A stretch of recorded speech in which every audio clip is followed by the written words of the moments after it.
Tick. This tiny spider-like machine has ended more runs than you'd expect, and here's the twisted reason why. The Tick is the smallest, most fragile ARC unit in the entire roster, resembling some kind of mechanical arachnid straight out of your worst nightmares. You'll find these things exclusively indoors, hanging out in building interiors, control towers, and dark corners, where the best loot is usually hiding. It's like the ARC designers looked at nature's most feared predators and thought, yeah, let's copy that. These little nightmares just lie there dormant on walls and ceilings, waiting for the right thermal or auditory trigger to activate their hunting mode. Most new players dismiss them as just a bug until they experience the face-hugger nightmare for themselves. Here's what makes them absolutely terrifying. They emit this distinctive high-frequency mechanical whirring and skittering sound right before they attack, and that audio cue becomes burned into your brain after the first encounter. Unlike other enemies, ticks don't shoot projectiles or use fancy weapons. Instead, they use a leap and latch attack that targets your face and upper body. Once they're attached, you enter what the game calls a panic state, where your vision gets completely obscured and they continuously drain your health and shields over time. Getting them off requires holding the interact key for a full second, or having a teammate shoot or melee them off without dealing friendly fire. The good news is they have white health bars, meaning 0 armor, so they die to a single melee strike, or 1 or 2 shots from literally any weapon in the game. But here's why they're so effective, despite being weak. They force you to explore cautiously in confined spaces, completely slowing down aggressive looters who want to rush for the best gear. When you encounter them in swarms in dark rooms, they can drain all your resources before you even get to the major encounters. The psychological impact is real too, creating this lasting paranoia where you're constantly checking corners and ceilings. But if you think face huggers are bad, wait until you meet the suicide bomber. Pop. This little ball might look harmless, but it's designed to do one thing perfectly: blow you to pieces. The Pop is a rolling spherical suicide drone that patrols indoor areas like a mobile proximity mine. You'll find these things in corridors, offices, and bunkers, and they're specifically designed to punish raiders who rush through interiors without proper room clearing. Their low-profile movement along floors makes them incredibly easy to miss, until it's way too late. It's the perfect example of ARC's twisted philosophy of turning everyday objects into weapons. When a Pop detects you, everything changes in an instant. The lights turn red, and it starts accelerating rapidly toward your position while emitting this rhythmic electronic beeping that gets faster and faster as it closes the distance. It's literally a countdown to your death. The Pop will halt for about half a second right before detonation, giving you this tiny window for a final evasion attempt. When it goes off, the massive area of effect explosion strips your full shield bar and deals severe health damage on top of that. The only way to survive if you're caught off guard is perfect dodge roll timing to use those invincibility frames to negate the blast damage. Here's the key thing to remember about Pops. If you destroy them before they self-detonate, they just break apart harmlessly without any explosion. But that high burst damage potential makes a single Pop way more dangerous than multiple ticks. They teach new players the fundamental lesson about room clearing and audio awareness, because that beeping sound becomes your lifeline. Speaking of things that fly at your face, let's talk about the basic Air Force.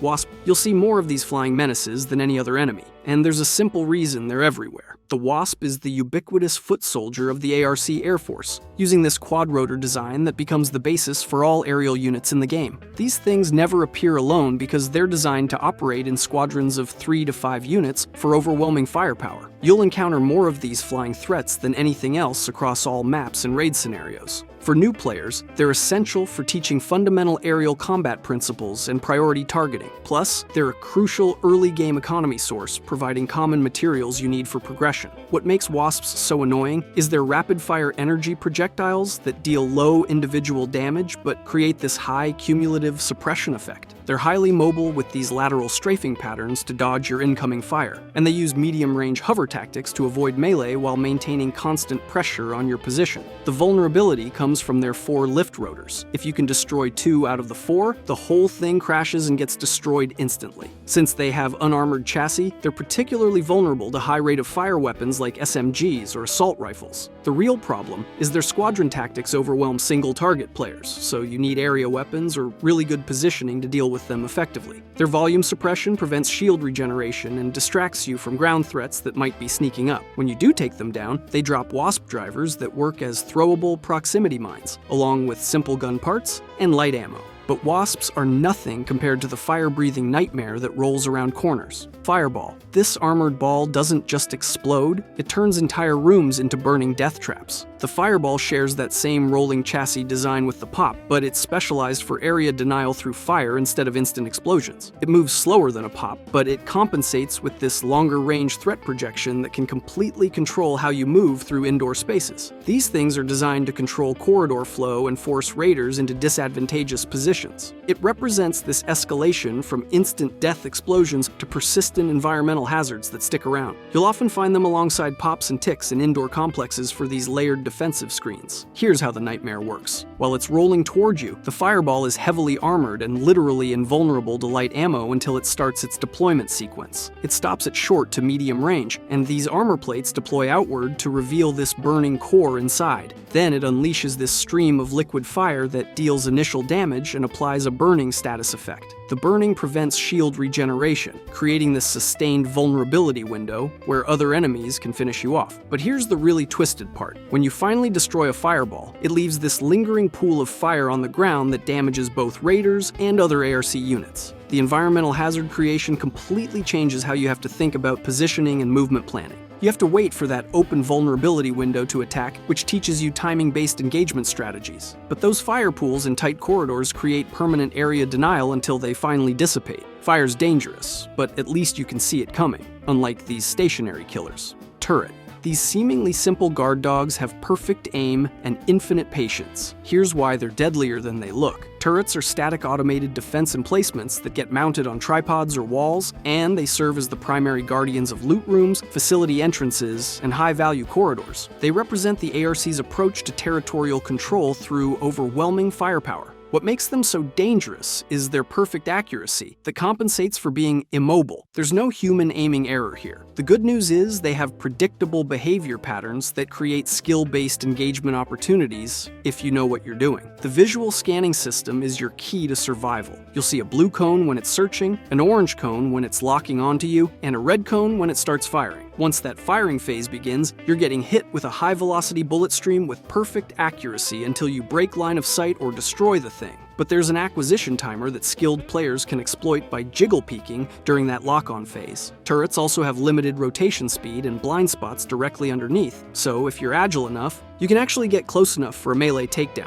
They can't fire through walls or pillars either, so solid cover actually works. What's cool about turrets is they teach you cover discipline and timing-based engagement fundamentals that carry over to harder enemies. When you destroy them, they act as resupply stations, dropping ARC alloy, power cells, and light ammo. Their area control through choke point denial forces you to think about alternative routing decisions, but fixed defenses are nothing compared to the flying tattletale that calls for backup. Snitch. This drone never fires a shot, but it's responsible for more player deaths than almost any other enemy. The Snitch is a completely pacifist unit with zero direct combat capability, but it's packed with advanced sensor arrays that make it function as the fleet scout and alarm system. This thing is a catalyst for chaos, rather than a direct threat. It's a force multiplier through summoning that can turn a manageable encounter into a nightmare. It projects this detection field while patrolling outdoor routes and key areas. Because of its strategic, rather than tactical threat level, it gets priority target designation from experienced players. Here's how the Snitch ruins your day. It projects this detection field that creates an invisible area of effect surveillance zone. You've got about 3 to 5 seconds between detection and when it fires this laser flare signal into the sky. That high-intensity laser beam triggers reinforcement drop pod events that summon waves of wasps and hornets directly to your location for area saturation. The Snitch itself has armored rotors and chassis, so you need moderate penetration weapons for quick kills. If you don't take it out during that brief window, you're about to face way more enemies than you bargained for. This transforms manageable encounters into overwhelming multi-enemy situations that can wipe entire squads. It teaches target prioritization and threat assessment because you learn real quick to identify and eliminate snitches on site.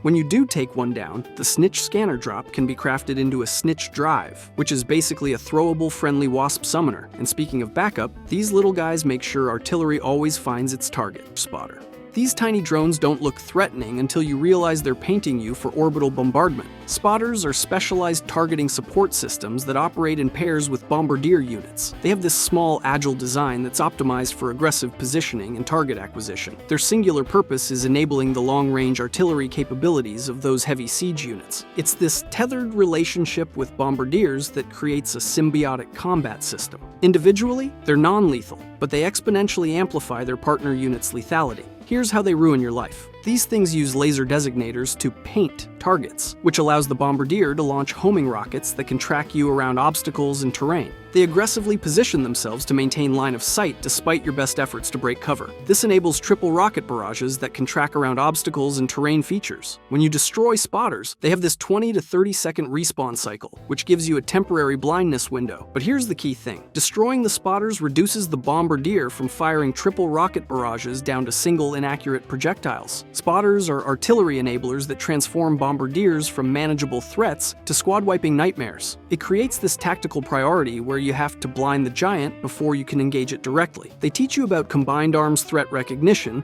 and systematic target prioritization, but even painted targets can dodge, unlike victims of this electrifying flyer, Hornet. This heavily armored flyer doesn't just hurt you, it completely disables your ability to fight back. The Hornet is a heavy assault evolution of the basic Wasp design with significantly enhanced capabilities. It has this larger, louder profile that announces its presence, an escalated threat level from way farther away. This thing is a crowd control specialist designed to disable you rather than immediately kill you. It flies in support of other units, acting as a force multiplier through debuffing. It represents this tactical shift from simple damage dealing to battlefield control mechanics. The weapon system is what makes Hornets absolutely terrifying.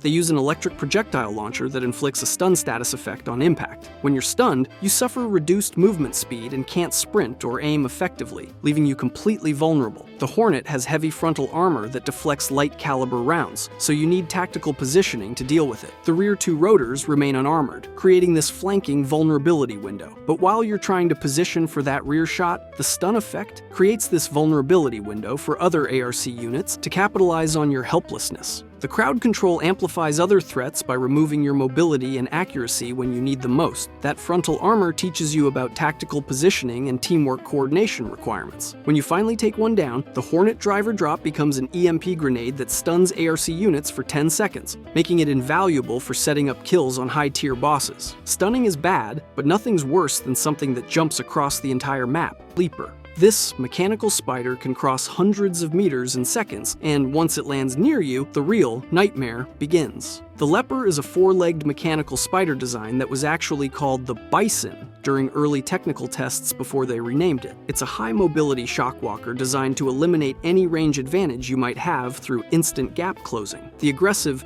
relentless pursuit AI ignores cover and terrain obstacles completely. The large chassis size creates both advantages in terms of durability and limitations when it comes to accessing certain areas. This represents the ARC's answer to long-range engagement tactics and kiting strategies. Here's what makes the Leaper absolutely terrifying in open areas. It performs these massive hydraulic jumps that can cross hundreds of meters in just seconds for instant gap closing. When it lands, it generates this shockwave damage followed immediately by a pulse area of effect attack that hits everyone in melee range. The central eye serves as the primary weak point for focused damage, and there are these yellow leg joints you can break to stagger the unit and interrupt its attack patterns. But good luck getting those precision shots while it's jumping directly at your face. The Leaper forces constant movement and positioning awareness because you need to predict where it's going to land. The good news is its large chassis size can't fit through doorways, so indoor retreat is a viable strategy. It also has this fire vulnerability that makes incendiary weapons particularly effective against its armor. At least you can run from Leapers,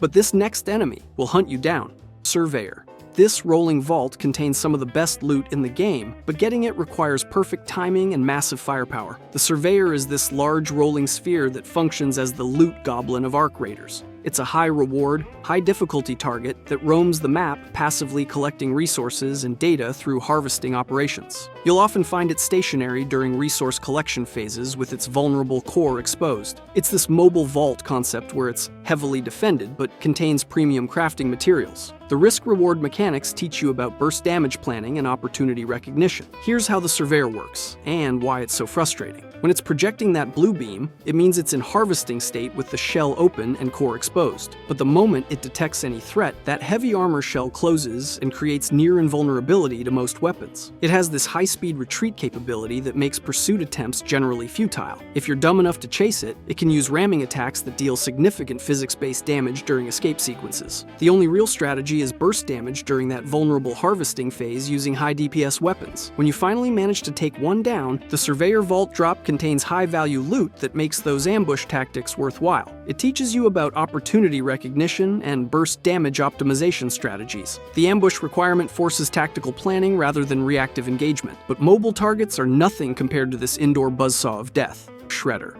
This floating nightmare turns tight corridors into instant death zones with one terrifying attack. The Shredder is a specialized close-quarters combat unit that was introduced in the Northline update back in November 2025. It was designed specifically for the tight corridors of the new Stellamontis facility map. This thing hovers just above ground level for aggressive indoor positioning. It's what they call a checkmate unit that creates unavoidable death scenarios in close quarters. The design philosophy is pure aggression with zero regard for cover or defensive positioning. Here's what makes the Shredder absolutely terrifying in tight spaces. It rushes raiders with complete disregard for incoming fire or obstacles in its path. The shrapnel blast charges up before unleashing this 360-degree explosion of metal projectiles in all directions. Instead of dodgeable projectiles, it creates this zone of death with no escape options. The heavy armor plating resists light ammunition, requiring heavy weapon responses to take it down quickly. The primary weak point is the turbine and thruster assembly underneath its body, but good luck hitting that while it's rushing directly at you. The only way to survive the shrapnel blast is breaking line of sight with solid objects like walls or pillars. It teaches you about environmental awareness and positioning discipline in tight spaces. When you manage to destroy one, the Shredder Gyro Drop provides advanced mechanical crafting components. Indoor threats are scary, but let's talk about the outdoor mobile fortress,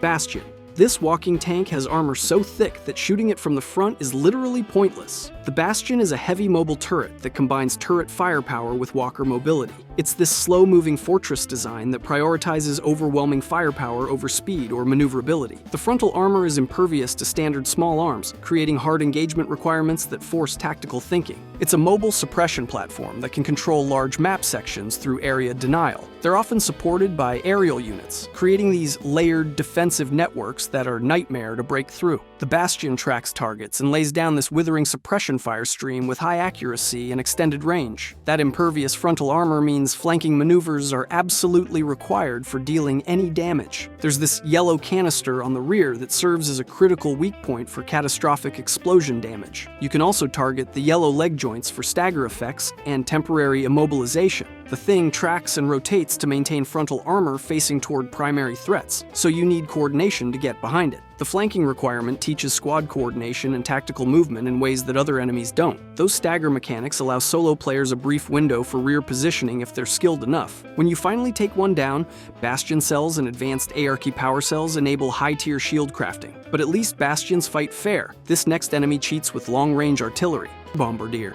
This tank can kill you from across the map without even seeing you, and here's the terrifying way it works. The Bombardier uses the same chassis as the Bastion, but replaces that direct fire turret with artillery systems. It's a long-range siege specialist designed for indirect fire supremacy. This thing coordinates with spotter drones for curved mortar bombardments that completely ignore cover. It represents the peak of ARC combined arms tactics through drone integration. The scariest part is it can engage targets beyond visual range using network targeting data from those spotters. When the Bombardier has its spotter drones active, it can launch homing rocket salvos with tracking capabilities that follow you around corners. The mortar shells ignore direct cover through high arc trajectory attacks that can hit you even when you think you're safe. Those area denial bombardments designate large zones as temporarily uninhabitable, forcing constant movement. When you destroy the spotters, it falls back to line of sight mode with reduced fire rate and single inaccurate projectiles. Like the Bastion, it has that same rear canister weakness that requires flanking approaches. Spotter elimination is the absolute prerequisite that teaches systematic threat neutralization.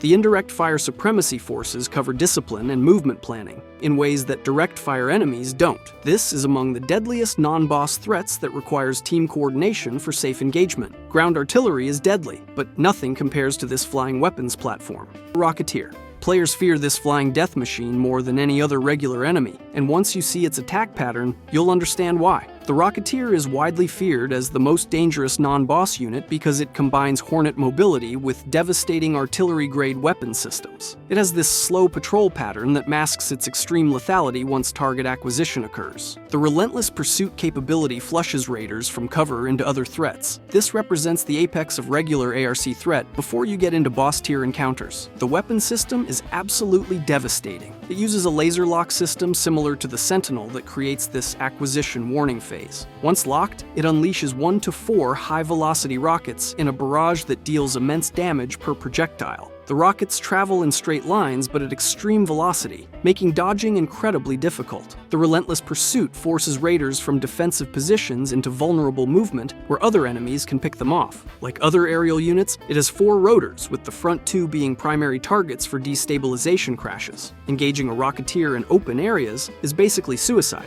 requiring strict cover discipline and rooftop safety. You need heavy penetration ammunition for front rotor destruction to have any chance. Fighting from doorways or under extraction elevators breaks that laser lock for tactical advantage. But even Rocketeers bow to the first true boss of ARC Raiders, Queen. This colossal spider isn't just an enemy. She's an entire raid encounter that can wipe full squads in seconds. The Queen is a massive, multi-legged walker serving as guardian of Harvester dynamic events. She's the first true raid boss requiring preparation, specific loadouts, and squad coordination. Unlike roaming enemies, the Queen doesn't wander. She patrols the perimeter of the Harvester, creating territorial control. This represents the transition from regular enemies to event-based boss encounters. With massive health pools in the range of 22,000 to 34,000 hit points, she requires sustained, coordinated fire for elimination. Her arsenal is absolutely devastating and includes multiple attack vectors. The tracking laser beam leaves scorching fire trails on the ground for area denial. She launches homing rocket barrages that can obliterate entire squads. The localized stomp attacks punish anyone who gets too close to her legs. When her weak points are threatened, she uses an EMP pulse defensive burst that disables electronics. The yellow leg joints and pop-up headball serve as vulnerable damage windows, but they're only exposed during specific phases with predictable attack animations. Aggro management is essential because squads must alternate threat focus to get access to weak points while she's distracted. Soloing is nearly impossible due to relentless tracking and multiple attack vectors. The Queen Reactor and magnetic accelerator drops enable legendary weapon crafting like the Jupiter sniper rifle. And just when you think Queens are the ultimate threat, meet their evolved sister, Matriarch. The Matriarch makes the Queen look like a warm-up boss, and her most terrifying ability makes her nearly invincible. The Matriarch is an evolution of the Queen chassis that was introduced in the Northline update as a wandering superboss. Unlike Queens, she roams freely across various battlegrounds rather than guarding territory. She's significantly more aggressive and durable than the Queen with an enhanced ability set. She acts as a summoner, calling in Rocketeers and Bastions for defensive support. This represents the ultimate escalation of ARC threat and the peak current difficulty. What makes the Matriarch absolutely terrifying is her deployable energy shield that soaks incoming fire and forces tactical decisions. Gas mortars drain your stamina, while flashbangs cause temporary blindness, creating chaos and disorientation. The shield mechanics give you 2 choices: wait for the shield to drop, which is the passive approach, or take the extreme risk of running inside the shield for close-range engagement, which is the aggressive approach. Unlike the Queen, her legs are heavily armored, so the faceplate serves as the primary weak point. Sustained fire breaks the faceplate, revealing this glowing red core that takes massive critical damage. The shield mechanics create complex tactical decisions between patience and aggression that no other enemy forces. Those summoned reinforcements create chaotic multi-threat scenarios requiring perfect coordination. When you finally defeat her, the Matriarch reactor drop enables Aphelion legendary energy weapon crafting. And that's every ARC enemy currently terrorizing players. If you want to see how they'll evolve in future updates, check out this video next.